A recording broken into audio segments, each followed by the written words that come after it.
Hello, and welcome back to the Living Well Longer series, Healing, Regeneration, and Pain. This is video 2 of a 2-part series, Lifestyle for Healing and Pain Prevention. My name is Lisa Schneck. I'm a certified personal trainer, certified nutrition coach. This presentation is for educational purposes only. It does not constitute a replacement for medical diagnosis or medical care. So in the first video of this series, we looked at pain and what caused pain and how tissues heal and how they regenerate and how we strengthen the body. And where we ended was with our 5 wellness superpowers. So that is movement, nutrition, sleep and rest, mindset, and connection. And in this video, we are going to move right into nutrition for healing, regeneration, and pain. So every meal you eat sends biochemical information to your cells. That information either supports your healing systems or it disrupts them. So, how nutrition supports pain reduction and healing. Food is biochemical information, and every meal either supports or disrupts your healing. The right foods, anti-inflammatory foods, can regulate inflammation. They actively calm chronic inflammation, and this is a key driver of persistent pain. Eating those nutrient-dense foods, your protein, the micronutrients and antioxidants in your plant food. This is providing the raw materials which your tissues need in order to rebuild. The correct nutrition, nutrient-dense foods, will influence your insulin levels, your cortisol levels, your anabolic hormones, all of which are affecting pain, sensitivity, and recovery. And if you are using these nutrient-dense foods, you are going to carry less body fat. So a healthier body composition directly reduces the mechanical stress on your joints and your connective tissue. The blood sugar control from eating primarily nutrient-dense foods, stable glucose is reducing nerve pain, systemic inflammation, and metabolic stress. And when we're talking about metabolic stress, metabolic health, 88% of U.S. adults show metabolic dysfunction. Nutrition is the primary lever for this change. And so if we're looking for a detailed quote unquote prescription, here it is: whole foods first. So prioritizing vegetables, fruits, quality proteins, and healthy fats over the processed options. Now, when we talk about putting whole foods first, what that means is that whole foods are the ideal that we want. It is, I would prefer that you are getting the equivalent of a nice big chicken breast with some green vegetables and then maybe some multicolored vegetables. So maybe something like a root vegetable bake along with, a very green salad with peppers and onions and all that sort of thing. You're getting all of those different colors, all that different plant food, which is good for us in so many ways. I'm not going to get into all of it during this presentation on pain, but those foods are just incredibly important for you. However, we need a lot of them. We need a lot of that nutrition. We need a lot of that protein. And for many of us, it is not realistic that we're going to eat 5 to 6 whole food meals per day. And there are options for that, and they are absolutely processed. So there are nutrition shakes, there are protein shakes, there are protein bars, there are even protein donuts. I don't necessarily recommend them for the flavor, but knowing how important protein is, which anyone who's listened to me for even 1 hour session, I'm sure that they've gotten that communication. The protein shakes, the processed foods in this respect, are actually good for you. Protein at every meal is critical. Fish, poultry, eggs, Greek yogurt, legumes. This is especially important as we age. So we need more protein as we age. We need more protein when we're sick. We need more more protein when we're training. So our protein needs are actually quite large, and it's one of the most powerful levers you can pull for ending that um, systemic inflammation or the pain that just does not seem to go away. And additionally, hydration. Hydration does not simply mean putting water back in your body. The fluid in your body has electrolytes, that's magnesium, potassium, and sodium. Hydration, being hydrated means you have optimal levels of those electrolytes as well as the fluid. So if you have occasion to sweat profusely, then you might want to put a little Gatorade into your water when you drink it. Or they have Noom packets. There's different ways of approaching that. Please do not just drink large quantities of pure water.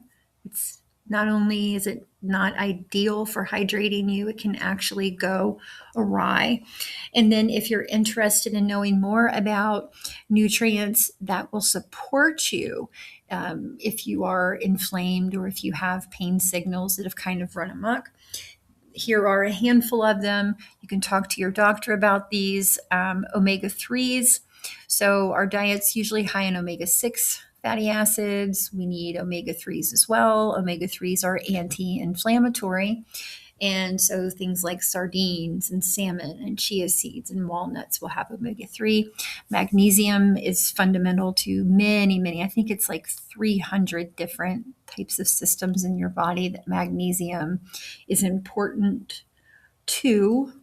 And we know even in our country, with all of the food at our disposal, magnesium is something that people are commonly depleted on. Vitamin D is another that folks are commonly depleted on in our country. A lot of that is because we're not out in the sun much. We're protecting ourselves from the sun, and unfortunately, where we get vitamin D naturally from some foods, but also from the sun. And so many folks are deficient in vitamin D. It's worth talking to your doctor about.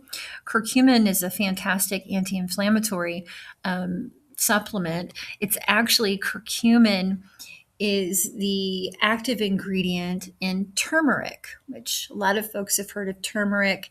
If turmeric upsets your stomach, curcumin is a great option. It just takes that active ingredient, and if you find the right supplement, they will even give you a supplement that is curcumin with black pepper, and that black pepper increases the bioavailability of the curcumin by 2,000% was the last number I saw from a credible source. I've heard it as much as 3,000%. And then we have creatine. So creatine, I've got muscle and cellular energy on here. Creatine's pretty fantastic. I have not personally started taking creatine yet.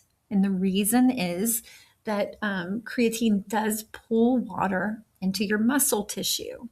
And it pulls water into your intestines, and it can make you feel bloated. It can be uncomfortable for some people.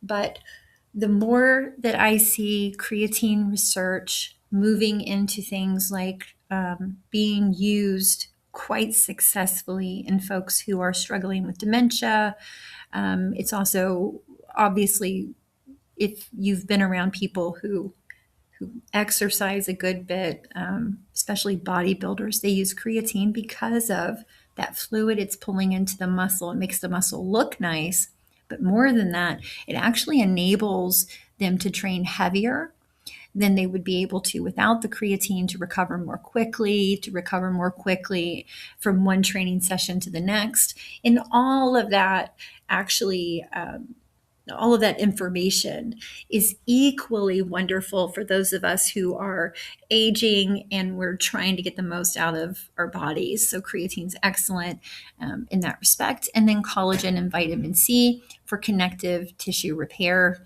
Collagen is a protein, and you can get supplements that are specifically collagen only. Limited research showing that the consumption of collagen leads to increased collagen. There's some There's some evidence of it, but essentially collagen is protein. You can get protein without consuming specifically collagen. Moving along, the bottom line there, food is biochemical information. Every meal is either supporting or disrupting your healing. That does not mean that you can't have cake, just means that you have to focus on those nutrient dense foods. If you want to learn more about nutrient dense foods, just join us on Thursdays at 4 o'clock in the Weight Health group. That's not just for people who are wanting to lose weight. Some of us are wanting to gain weight, and others just want to know how to be as healthy as possible. So join us for that. And from there, we'll move on into Wellness Superpower number 2. Movement is medicine. So movement is one of the fastest ways to influence all 3 pain systems at once. So if you remember from video 1, I showed that the pain signal is coming from 3 different systems, so to speak.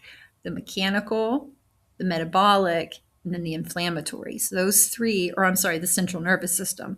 So those 3 work together and influence one another. We want to make the environment for those 3 pain systems to not encourage or permit them. It improves circulation, stimulates tissue repair, maintains joint mobility, and calms the nervous system. It also supports metabolic health. When you're moving, every step, every muscle contraction, it's like medicine for your system. Human beings, we were made to move. And if you really want to feel good, start putting that to the test. Just start moving throughout the day as much as you can. There's a point of diminishing returns, but most of us are nowhere near that. So how movement supports pain reduction and healing. Movement influences multiple healing systems simultaneously. No prescription required. Number 1, circulation and delivery. It improves blood flow, delivering oxygen and nutrients to healing tissues. Number 2, tissue repair. It stimulates collagen remodeling and cellular regeneration in muscles and tendons. So when you're having those muscle contractions, what you're telling your body is, hey, we are in a build and repair mode. Your joint health, so cartilage gets nutrients from movement. So we want to maintain that range of motion. We want to reduce stiffness.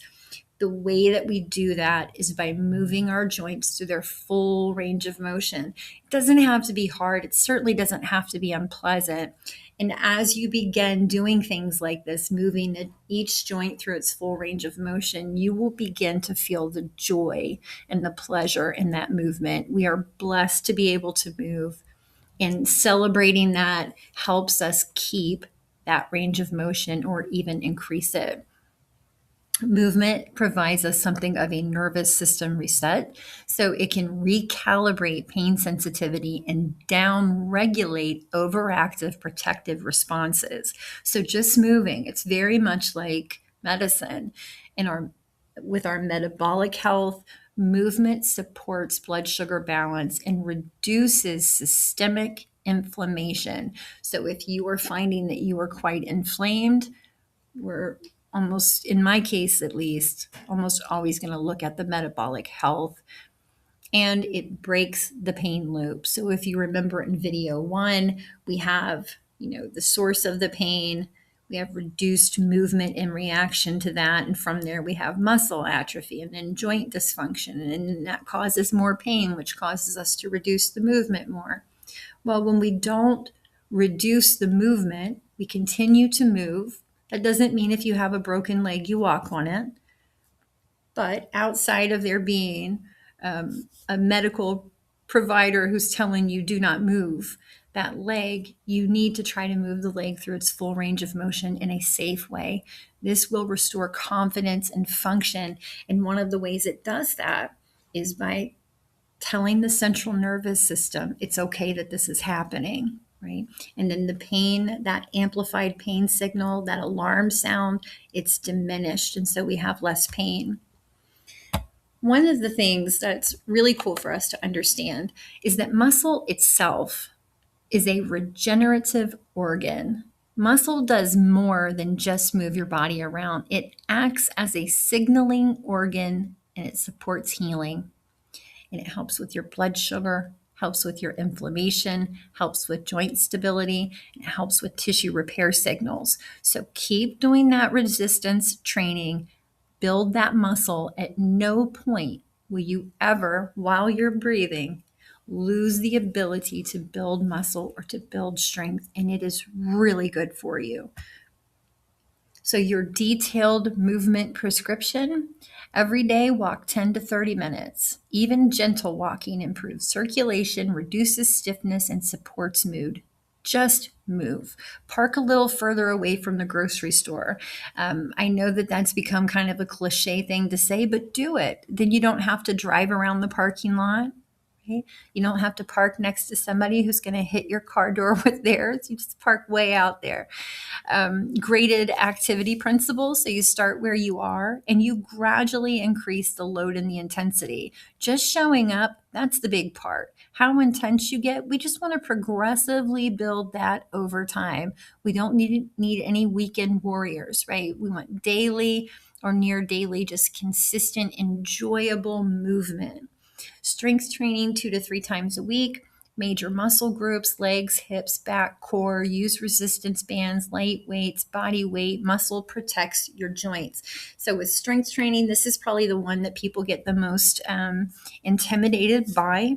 Your best way to approach this is to go and take a strength building class. So where you have an instructor, you have other students, there's music, it's meant to be fun, you're in connection with others, you're having a good time. That's really an excellent and low cost way to start your strength training. A more actually ideal way in many ways is personal training. So in that case, it's you one-on-one or maybe even in a small group with a professional.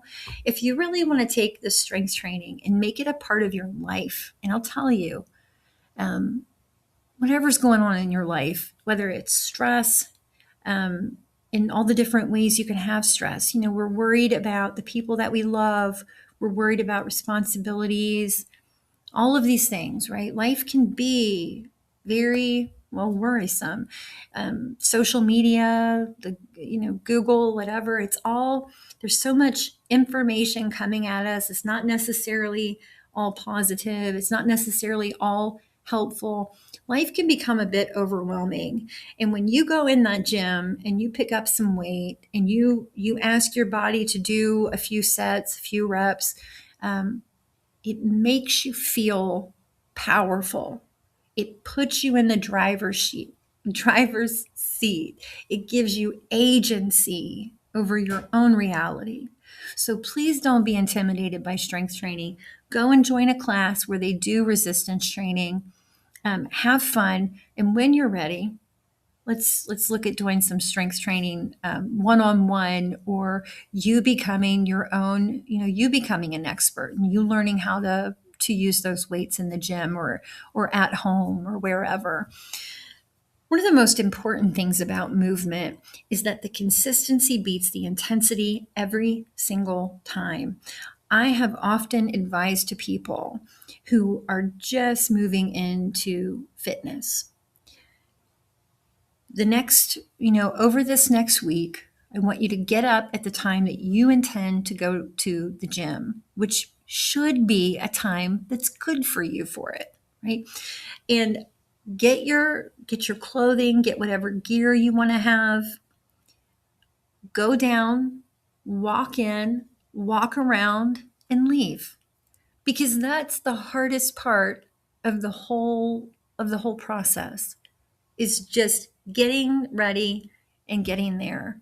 And at the end of the day, the habit you really want to build is getting there, getting into the gym. Once you've got that habit established, even if all you've done is walk around the gym for 2 minutes, the habit now is there. It's got some roots. And from there, you can build the intensity. From there, you can build the duration. That really isn't the hardest part. So consistency over intensity. Become the person who goes to the gym, and then from there things get much easier. And mobility work daily. So gentle range of motion exercises that keep the joints lubricated, they reduce morning stiffness, and they prevent compensation patterns. So I've got plenty of exercises like this I'm happy to share with anyone.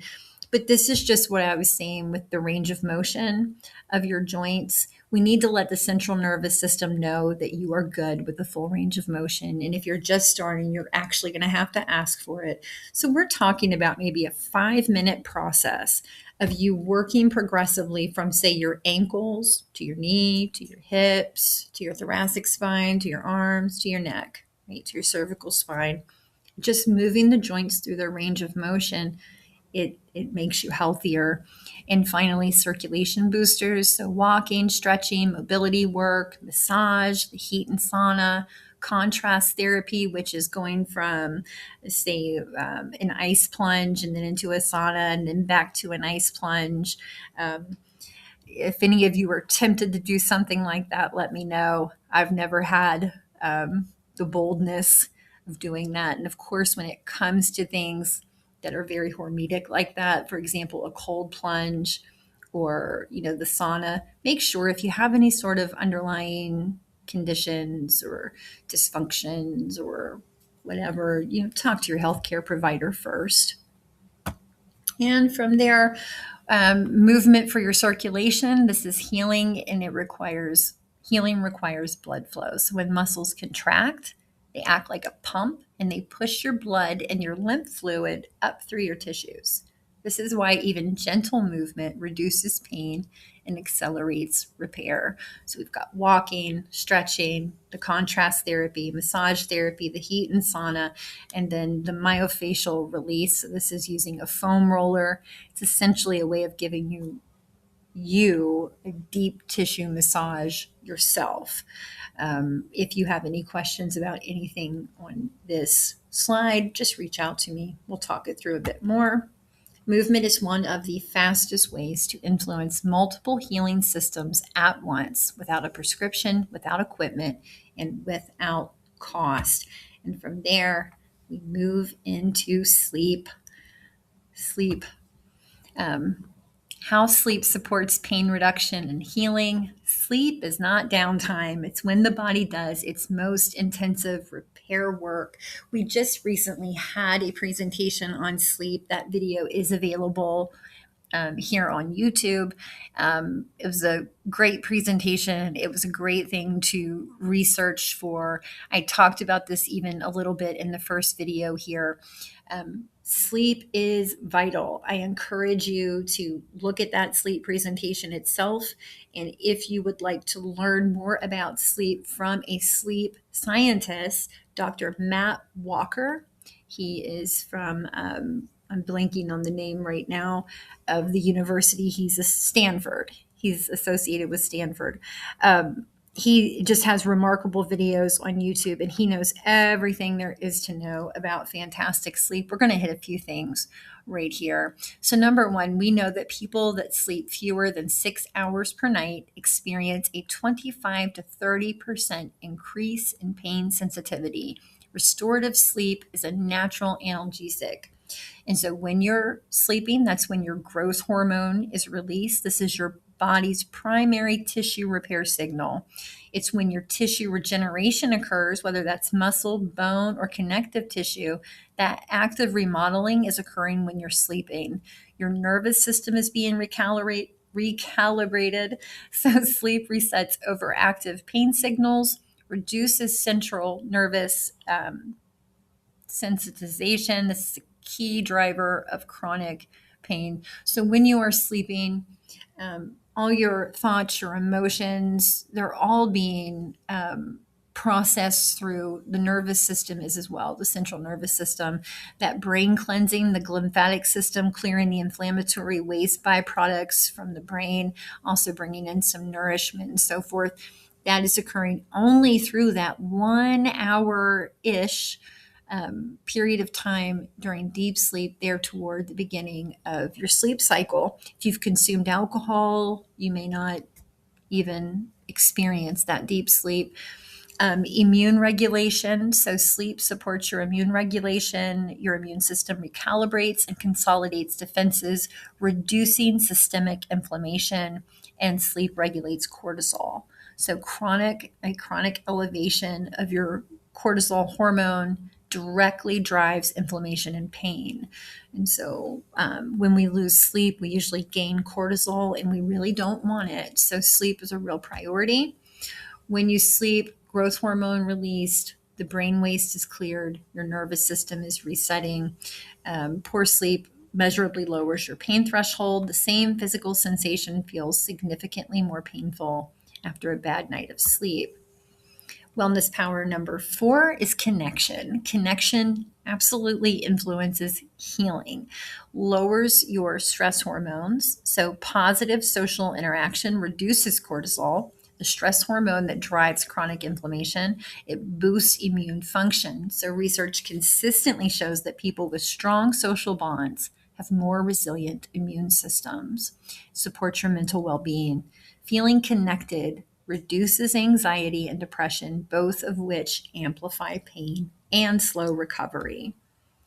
So, how social connection supports healing, lowers stress hormones, boosts the immune function, reduces isolation's damage. So, we know that isolation can be as dangerous to the person as smoking 15 cigarettes a day.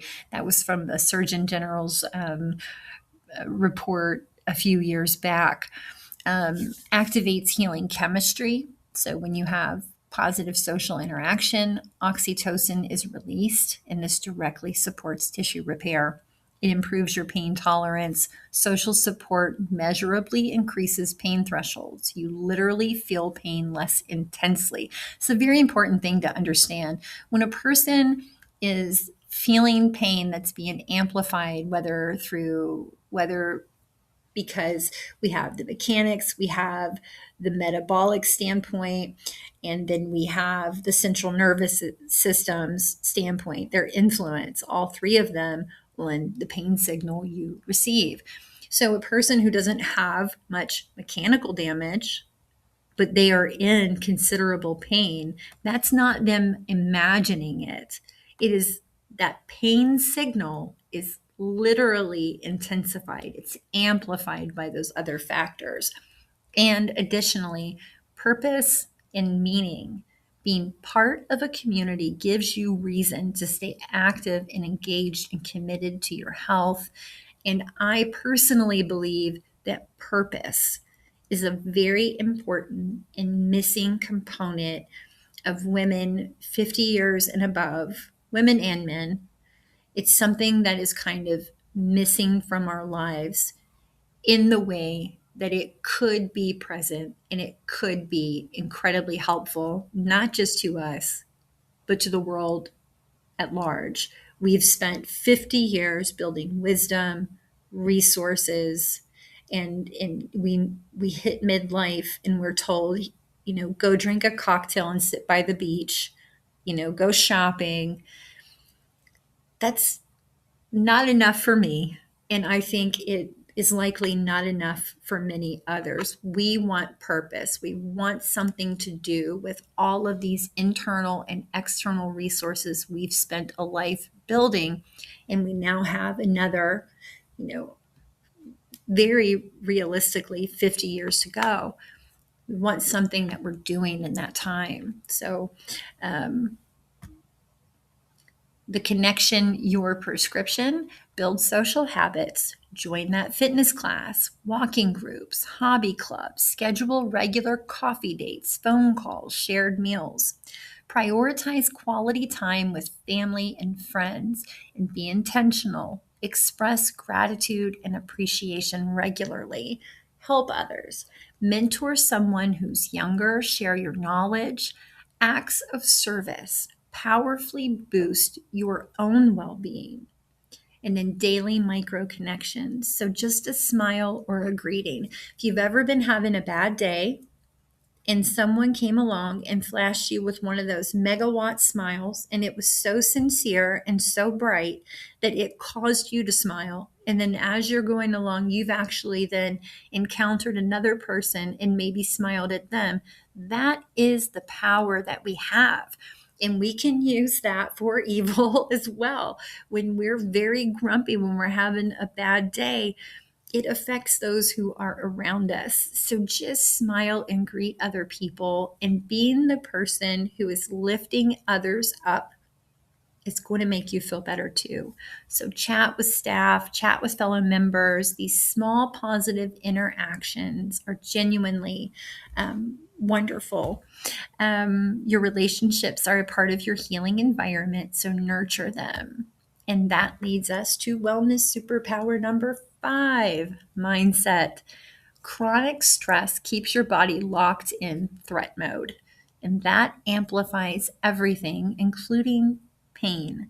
The good news is you have far more control than you think.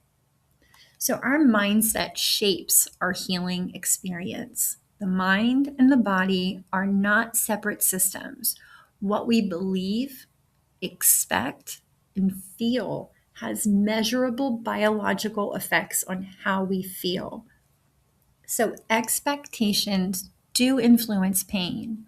Research shows that believing you will recover actually activates brain pathways that reduce pain signals.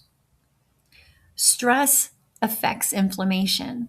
Chronic psychological stress keeps your cortisol elevated. This prolongs inflammation and it slows tissue repair. Finally, mindset drives outcomes. A hopeful, proactive mindset is not just feel good, it is a clinically measurable advantage in recovery. The brain can either amplify healing signals or amplify danger signals, and it just depends so much on what it expects. And this leads us into a really cool area. Regarding the placebo effect and the nocebo effect. Expectations do affect biology, and it's not always in the way that we have thought that it happens. So I want to be clear, this is not about thinking yourself better. It's about documented, measurable ways that belief shapes our body's chemistry and response to treatment. So we're going to start with the placebo effect. When we expect a treatment to help, the brain releases real pain relieving chemicals, including endorphins and dopamine. The relief is genuine and measurable, even when no active drug is involved. Further, we have the nocebo effect. So, when we expect harm or failure, the brain generates real symptoms in response. Negative expectations about aging or pain can actually worsen outcomes. This is why empowering language matters. And again, these effects do not mean symptoms are imaginary.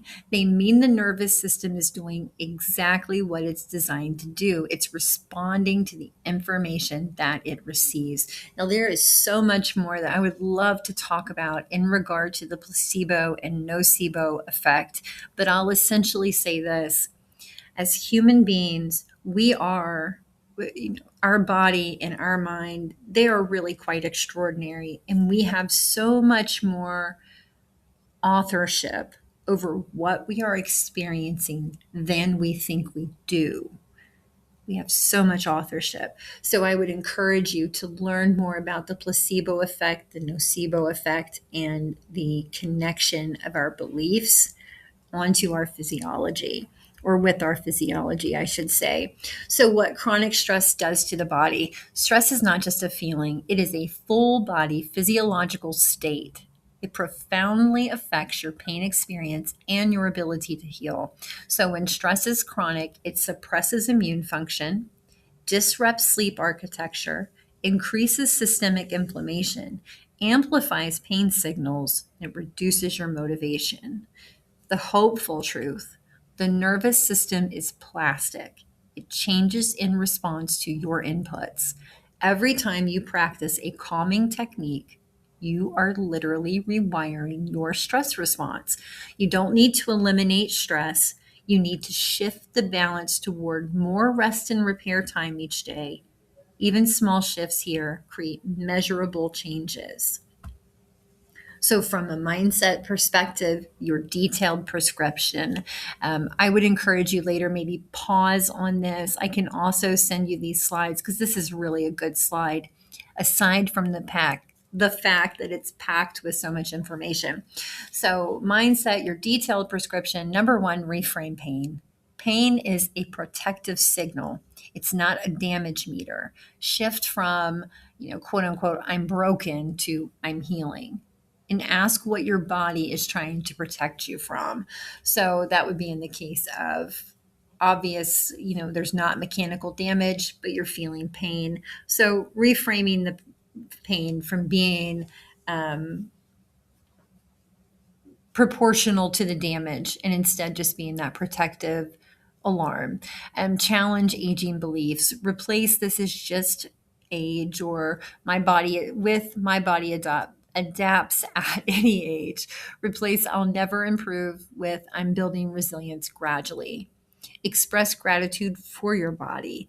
Daily name 3 things your body does really well. Appreciate movement, breathe, and your healing capacity. Visualization, picture yourself moving pain-free, mentally rehearse successful movement patterns. The brain responds really well to rehearsal. And then we have some stress reduction techniques. So the 4-7-8 breathing is when you would inhale through your mouth on a 4 count, hold for 7 count, and then exhale for an 8 count. Practice daily mindfulness.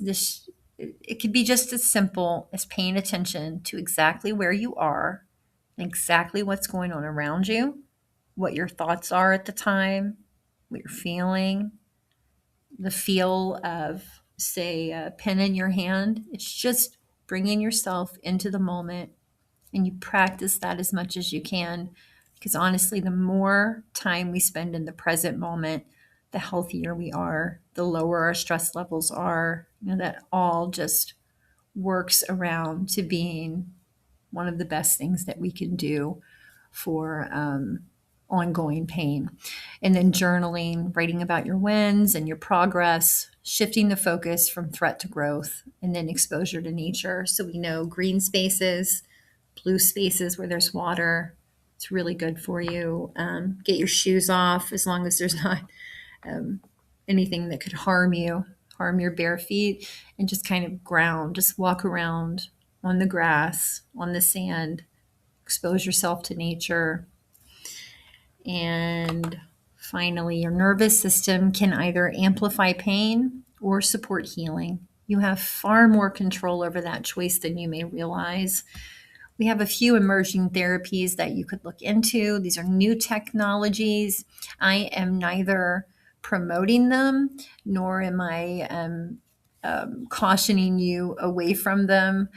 This is something that you would just look into on your own, and you can talk to your medical provider. The reason I say that is because when we get into these hormetic practices, and if you happen to have some sort of disease or dysfunction or other clinical issue, then it's just not 1 + 1 = 2 anymore. So, for example, with red light therapy, the evidence is quite clear that red light therapy is extraordinary for you in proportion to how deeply the red light therapy is penetrating into the skin. So, of course, if you go to a wellness center or something like that, they'll be able to give you the highest, deepest dose there, so to speak. We know it's great for you, but we also know that if you have cancer in your body, it is not good for you at all, because it's going to help with the mitochondria and the cellular cleanup in those cancer cells as well. So again, talk to your healthcare provider regarding any sort of lifestyle interventions. It's always good to just get their sign off. Heat and cold exposure, that's the contrast therapy I was talking about earlier. There's regenerative medicine, platelet-rich plasma, stem cell therapies, exosome treatments. These are being used to treat tissue repair at the cellular level. Research is advancing rapidly. Lots of really exciting things in the works and currently being used.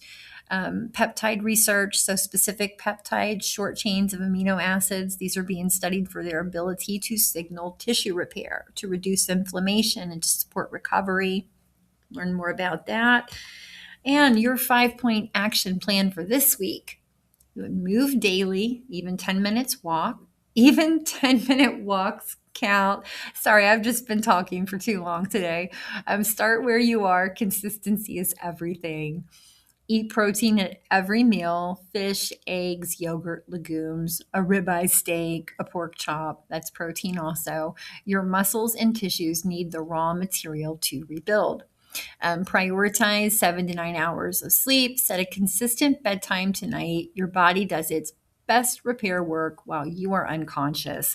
Practice one stress reduction habit, that breathing technique, just sitting in the quiet for 5 minutes, a short walk in nature, all of that is excellent. And connect with someone who supports you. Call a friend, join a class, simply have a meaningful conversation today. And so I'm going to cut it off right there. From here, we will talk more about habit change framework. I'm just going to kind of go through this really quick. I can give all the information in the world, but where the rubber meets the road is where you make these lifestyle choices. You make them a consistent part of your life. That's the tough part. And it doesn't have to be tough. It's actually a really subtle process. And again, we're here on Thursdays at 4 p.m. If you ever want to come in and join us, I'm always talking about habit change and how we build habits and so forth. But it's really a simple process. So you think of it this way: if we got on an airplane and we took the nose of that airplane and we shifted it just 2 inches away from where it was originally headed. So it hasn't taken off yet, right? And so we just alter its direction by just a few degrees. Well, we know it's going to end up in a completely different place. And that's how it works with your habit change. It's these very small changes that make huge difference over time, and they compound. So you start where you are, you begin at your current level, you pick up 1 or 2 habits, right? And focus in what is going to be the most helpful for me. So many folks, sleep, that's a big one. I don't get enough sleep. So they prioritize that, and all of a sudden it's affecting them in all of these different ways. So just pick 1 or 2 habits, make it easy. So you don't want to pick an intention, right? A habit to begin that is like you're trying to stick a landing on a very complicated gymnastics move from the very beginning. It really just needs to be something that is so easy. All it takes is for you to do it. And then you make it a priority. Just a few times a week, you do it, and then you move on from there. And tracking your progress is very important. It helps you celebrate. It helps you see things that really work. You got to be patient. Now, this is not a lot of habit change information, right? If you need more, I have plenty of it, and I am willing to meet with any members here at Heritage Palms. I meet with folks all day. And finally, progress is the greatest form of motivation. Every small win is proof of what you are capable of as we journey toward being pain-free and living optimally. So I want to thank you so much for being here and watching this presentation and investing your time into learning more about health and longevity. If you have any questions, comments, or concerns, you just reach out to me. And thank you so much.